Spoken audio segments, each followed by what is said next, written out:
Olá pessoal, tudo bom? Vou fazer aqui algumas considerações sobre os aspectos históricos do direito civil, principalmente no que diz respeito à teoria geral das obrigações.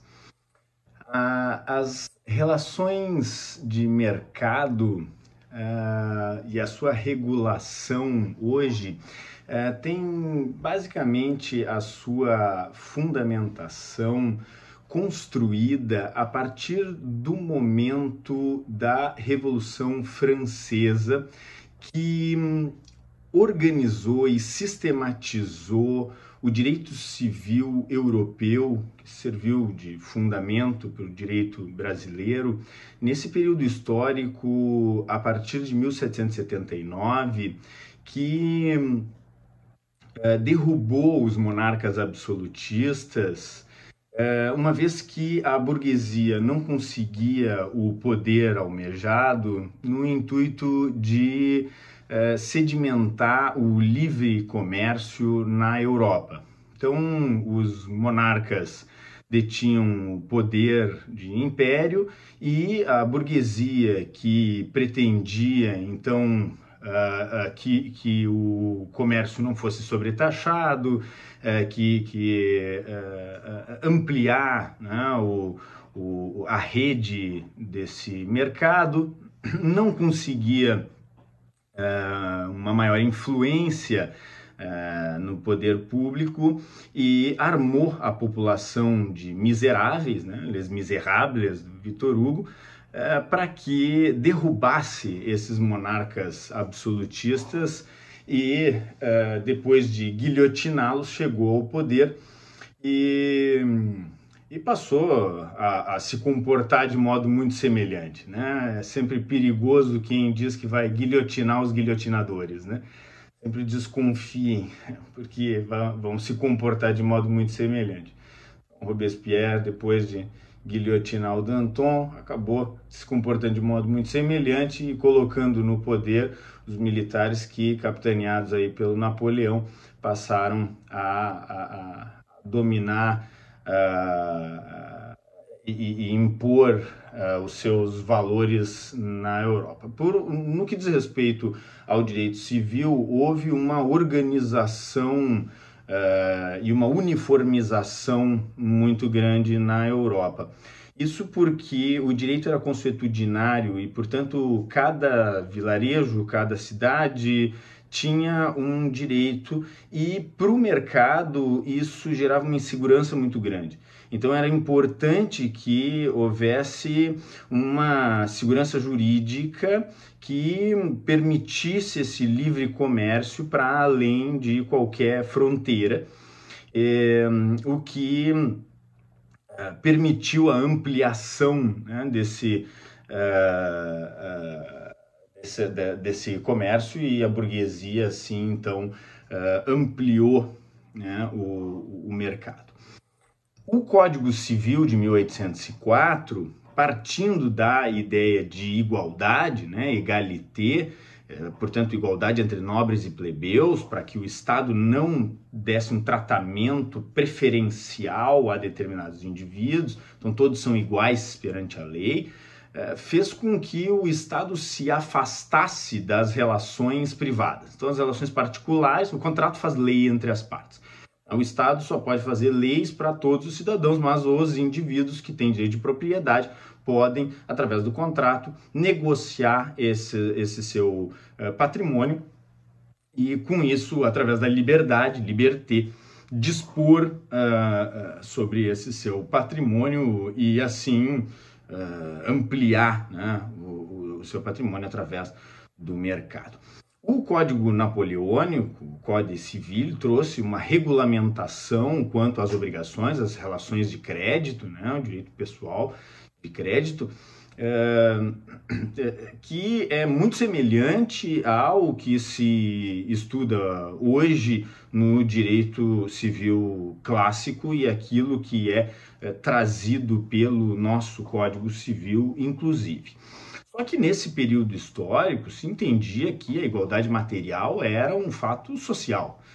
E talvez nesse período dos idos de 1800, principalmente no início, as relações fossem mais paritárias.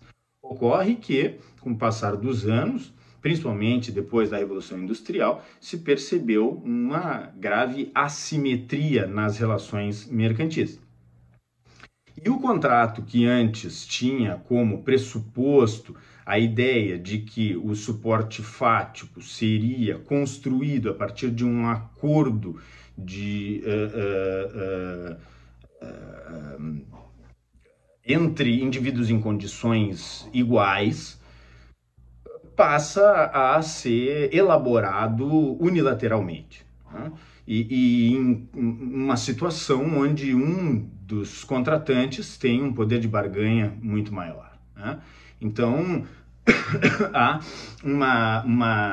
um déficit nessa negociação que faz com que essa desigualdade gere contratações que demandam um retorno do poder público a essas relações privadas, a fim de regular esse mercado e controlar o conteúdo dessas obrigações contratuais, a fim de evitar o abuso de poder.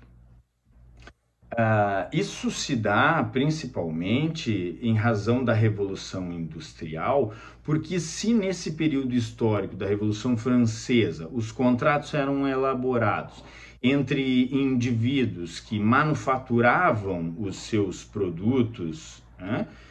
Como, por exemplo, um ferreiro que forjava um prato de alumínio e depois, com o dinheiro, ou mesmo em forma de escambo, oferecia esse produto a um sapateiro que fazia lá os sapatos e vendia esses sapatos e comprava pratos de alumínio do ferreiro em condições muito semelhantes, né? Então elaboravam de fato as cláusulas desse contrato.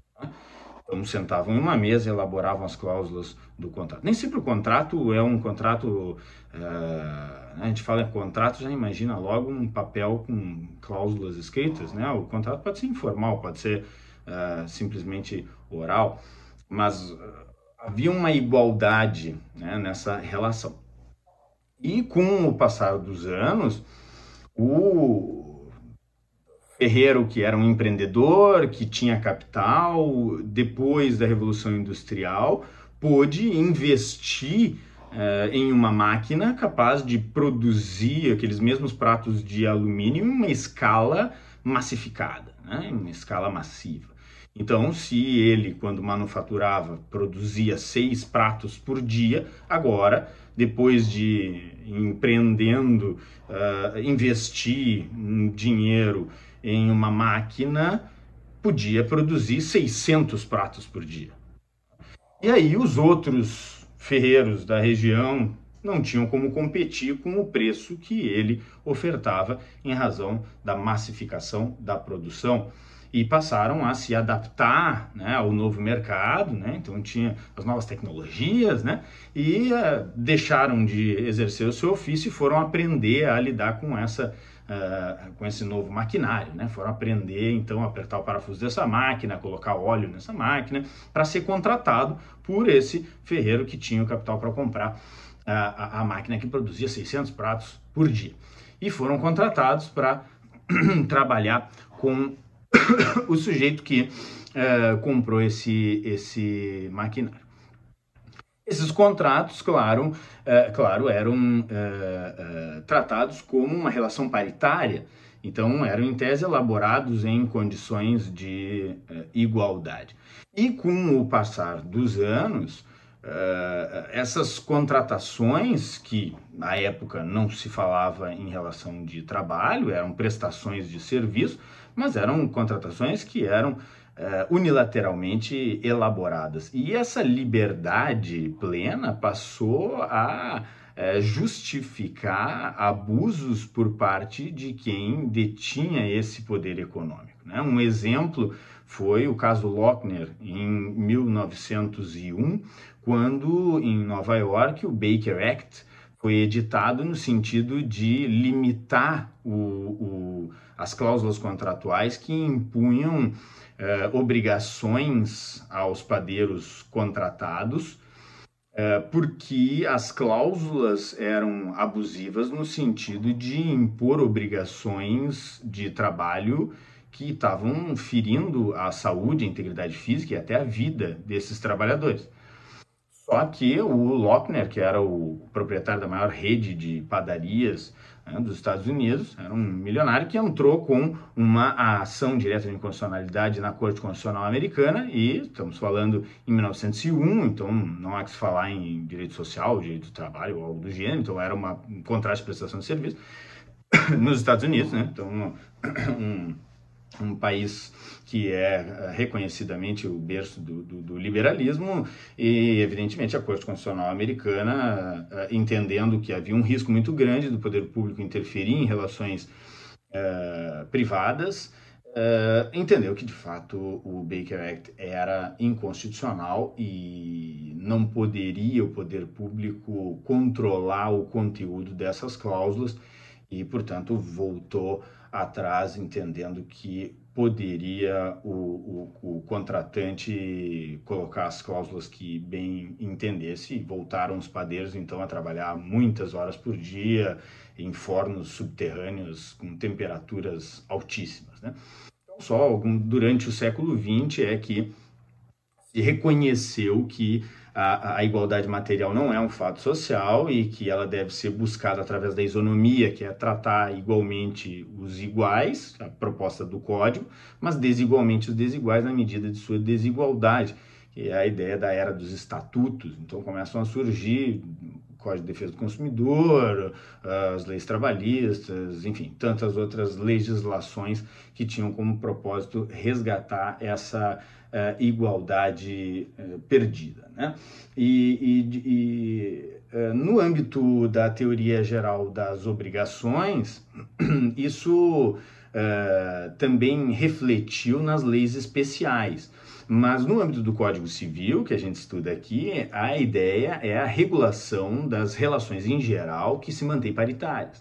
Então, aplicar uma legislação especial que parte do pressuposto de que uma das partes deve ser protegida a uma relação que é igualitária também é injusto, porque parte-se do pressuposto de que o Código Civil é aplicável a uma relação que ainda mantém essa igualdade, né? Então, quando eu tenho uma relação, por exemplo, entre profissionais, né? Então, no direito empresarial, eu tenho uma relação paritária. Ou entre leigos, né? Eu comprando o carro do meu vizinho, nenhum dos dois explora essa atividade comercial, eu tenho, portanto, uma relação que é uma relação paritária.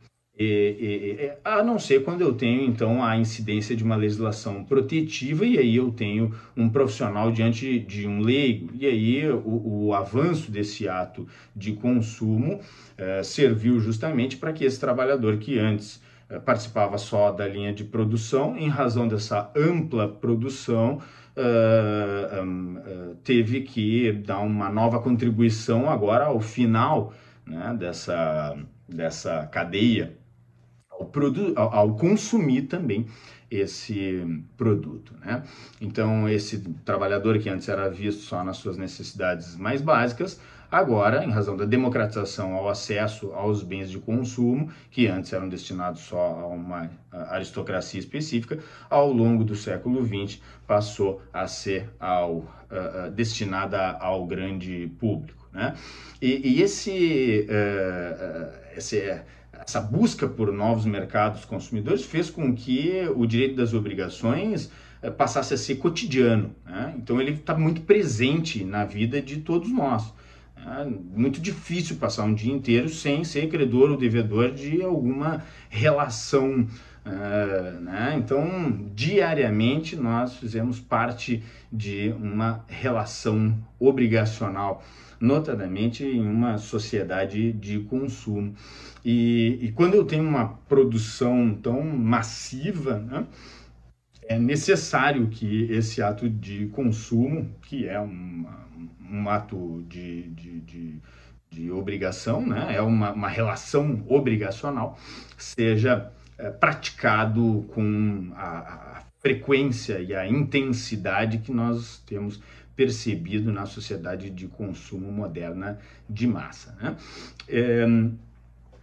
Isso faz com que haja uma mudança também paradigmática no que diz respeito aos valores que orientam o direito das obrigações, que evidentemente é ramo do direito patrimonial, né? Então a gente tem os direitos extrapatrimoniais, que são os direitos da personalidade, né? Que dos direitos fundamentais, já viram na parte geral os direitos civil, lá, vida, integridade física, etc. E os direitos patrimoniais. Os patrimoniais vão se dividir em reais, que é o direito de propriedade, direito de posse, etc. E os direitos obrigacionais, que são os que a gente estuda aqui, né? Ou pessoais, ou de crédito, que são justamente essa possibilidade de dispor sobre os direitos reais. Então, se eu sou dono de um carro, eu tenho direito real sobre o carro. Se eu decido vender esse carro, porque um dos direitos reais é justamente a possibilidade de dispor sobre esse carro, então se eu sou dono do carro, sou eu quem tenho legitimidade para vender esse carro, no momento em que eu vendo esse carro, eu passo a ser devedor do carro, da entrega do carro, né? Eu sou devedor de uma obrigação de dar, que é entregar o carro, e credor do valor correspondente ao carro. Então, essa relação que decorre do contrato de compra e venda desse carro o que a gente trata no direito obrigacional. Agora, embora seja ramo do direito patrimonial, isso não significa, primeiro, que a violação de um direito extrapatrimonial não possa dar ensejo ao nascimento de uma relação obrigacional. Portanto, eu não posso dispor de um direito extrapatrimonial. Não posso vender meu braço, posso vender um rim. Agora, a violação de um direito extrapatrimonial dá ensejo a uma obrigação de indenizar. Se eu for atropelado e perder meu braço, eu tenho direito a uma indenização. Assim como também não significa que o fato do direito obrigacional ser ramo do direito patrimonial, o aspecto patrimonial deva se sobrepor a direitos da personalidade. Porque a despatrimonialização do direito das obrigações é, na verdade, a repersonalização desse ramo do direito, na medida em que, a partir da segunda metade do século XX, principalmente o final da Segunda Guerra Mundial, a Declaração Universal dos Direitos do Homem, faz com que o direito perceba a condição de submissão da lei infraconstitucional aos ditames dos direitos fundamentais. Então, essas determinações das garantias fundamentais devem se sobrepor àquelas previstas no que diz respeito aos aspectos patrimoniais das obrigações, né? Então, aqui a gente percebe essa repersonalização que há justamente como um movimento contrário a essa despersonalização do mercado que é provocada justamente pela padronização das técnicas contratuais desse mercado moderno no intuito de compensar esse movimento. Então, hoje as relações mercantis são muito padronizadas, né? Os contratos são de adesão, as relações hoje no comércio eletrônico, por exemplo, são despersonalizadas, né? O indivíduo já perdeu, inclusive, o direito de diálogo, né? Não há um indivíduo, há uma tela.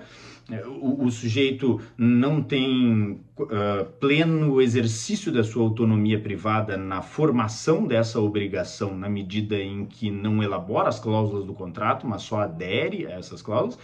Na maioria das vezes, hoje, sequer lê, porque a maioria clica ali no li e concordo com os termos do acordo, mas não lê porque sabe que não pode alterar, e se não concordar não vai obter aquilo que precisa, ou mesmo sequer vai poder continuar usando aquele produto que já adquiriu, né? Porque muitas vezes é uma atualização quando diz respeito a produtos tecnológicos. Então agora a gente vai falar de uma outra revolução, que é a revolução tecnológica, e nesse momento histórico em que a gente vive hoje, há então essa despersonalização extrema, que faz com que essa pessoa precise confiar ainda mais no seu parceiro comercial. E o direito das obrigações não pode ver a relação obrigacional como um ringue onde um tenta ganhar o máximo possível em cima do outro. O direito, pelo menos, precisa ver, a teoria geral das obrigações precisa ver a relação obrigacional como uma forma de colaboração intersubjetiva. Precisa ver as partes de uma obrigação como parceiros com um fim comum. Precisa ver credor e devedor como indivíduos que querem que o outro consiga cumprir a sua prestação e assim ele obtenha aquilo que ele espera de boa fé com aquela contratação, e não tentar ao máximo ganhar em cima do outro, lograr, né, o máximo possível às custas do outro. E aí novos valores, novos princípios começam a surgir para além da autonomia privada, obrigatoriedade, como a confiança, a boa-fé, a lealdade, a função social, a eticidade, e novos valores passam então a orientar esse direito das obrigações e o direito civil como um todo, com um norte mais constitucional. E é então esse momento histórico que se vive hoje e o que se percebe, inclusive, das mais recentes decisões. A gente pode pegar aqui como exemplo a súmula vinculante 25, né, do STF, que contrariando o que diz o artigo 5º, inciso 67 da Constituição, que autorizava a prisão civil, né, a prisão do depositário infiel, e reconhecendo o Pacto de São José da Costa Rica, que diz que ninguém deve ser detido por dívida. Esse princípio não limita mandados da autoridade judiciária competentes pedidos em virtude de inadimplemento de obrigação alimentar. Portanto, a nossa Constituição dizia só pode ser preso por dívida, por alimentos e depositário infiel. Só que em tratados internacionais o Brasil dizia que só por dívida de alimentos. Porque na dívida de alimentos, nós pegamos dois valores, na hora de ponderar valores, a vida do alimentando e a liberdade do devedor, tudo bem, aí eu posso valorizar aqui, quando eu estou diante de dois direitos fundamentais, valorizar aqui a vida do alimentando. Agora, quando eu estou diante de um direito de crédito, porque o depositário infiel é isso, o sujeito tem uma dívida com um banco, pegou um crédito, né? Aí ele não consegue pagar. Né, se endividou, porque era crédito para negativados, ele já estava quebrado, ele foi lá e pegou um empréstimo para tentar pagar, não entendeu o juro direito, porque né, o banco prefere receber o juro moratório ao invés do remuneratório, então empurrou para ele um que tivesse um juro moratório bem alto. Ele acabou contraindo essa dívida, não conseguiu pagar, o banco entrou com execução, chegou na casa dele, penhorou lá um bem que ele tinha em casa, um piano que ele tinha em casa, o único bem que ele tinha. Aí passou-se um tempo, ele não tinha mais nenhum bem para vender, está desempregado, pandemia, ele precisa comprar leite para as crianças, remédio para né, a mulher pegou Covid, algo do gênero, e aí ele vendeu o piano. Vai para a cadeia, né? Depositário infiel é isso, é vender um bem que estava penhorado para garantir uma dívida com o seu credor. Pois é isso que a súmula vinculante vai dizer. Olha, claro que tem que ter consequências, ele não pode vender um bem que está penhorado para garantir uma dívida. Agora, essas consequências devem ser consequências patrimoniais, ele vai pagar uma multa por causa disso, ele vai pagar mais juro, ele vai pagar uma correção, ele vai pagar, enfim, todas aquelas consequências, a dívida vai ficar ainda maior e ele vai ficar cada cada vez mais encalacrado. Agora, o banco que emprestou dinheiro para quem não tinha condições de pagar também falhou na hora de verificar a capacidade de reembolso, porque senão eu estou estimulando esse mercado que leva as pessoas à ruína e lucra com isso. Então, para que não haja um incentivo, né, esse tipo de comportamento que não seja solidário em relações mercantis, no sentido de atenção a essa condição de miséria dos devedores portanto, condizente com essa nova visão constitucional da teoria geral das obrigações, é que o STF entendeu por bem afastar essa previsão constitucional, né? Entendeu que a Constituição é inconstitucional, né? Basicamente isso que diz a súmula vinculante 25. Né? Então vejam que há uma ruptura paradigmática que ao longo de 200 anos foi primeiro afastando o Estado para permitir que o livre comércio se expandisse de modo a que hoje o capitalismo global pudesse levar o acesso a bens de consumo ao mundo inteiro e ampliar a produção e o sistema de mercado. E hoje, então, o poder público retorna para o controle de cláusulas, né, cláusulas abusivas, etc., em relações mais desiguais e mesmo em relações paritárias, busca uma eticidade, né? Então um comportamento probo, um comportamento ético e condizente com os ideais de boa-fé e com base nessa principiologia oriunda aí do século XX, mais preocupada com ideais humanos no âmbito da teoria geral das obrigações. Certo? Obrigado, gente, e até mais. Até a próxima.